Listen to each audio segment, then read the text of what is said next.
Champions ট্রফিতে বাংলাদেশ ব্যর্থ হলেও আলাদা করে তাসকিন ও নাহিদ রানার বোলিং নজর কেড়েছে ভারতের 2007 টি-20 বিশ্বকাপ জয়ী ক্রিকেটার এস শ্রীশান্তের।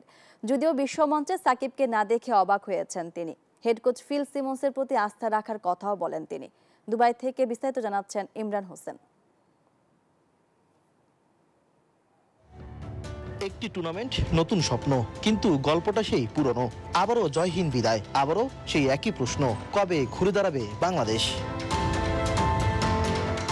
তবে ব্যাটারদের ব্যর্থতার মাঝেও আলো ছড়িয়েছেন তাসকিন, নাহিদ রানা।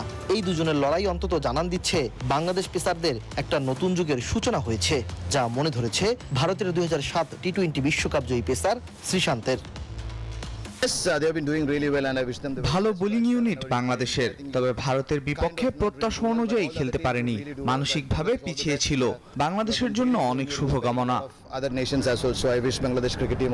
চ্যাম্পিয়ন্স ট্রফির এই বাংলাদেশ দলটাকে অসম্পূর্ণ লেগেছে তার। বিশ্বমঞ্চে সাকিবকে না দেখে অবাক হয়েছেন এই সাবেক ভারতীয় ক্রিকেটার।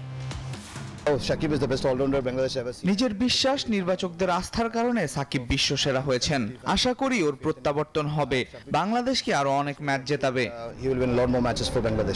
শ্রীশান্তের মতে ভবিষ্যৎ বিবেচনায় তরুণদের গুরুত্ব দিতে পারে বিসিবি। হেড কোচ ফিল সিমন্সের প্রতিও আস্থা রাখার পরামর্শ দিয়েছেন এই cricketer. Imran Hossain, news 24, Dubai, আরব আমিরাত।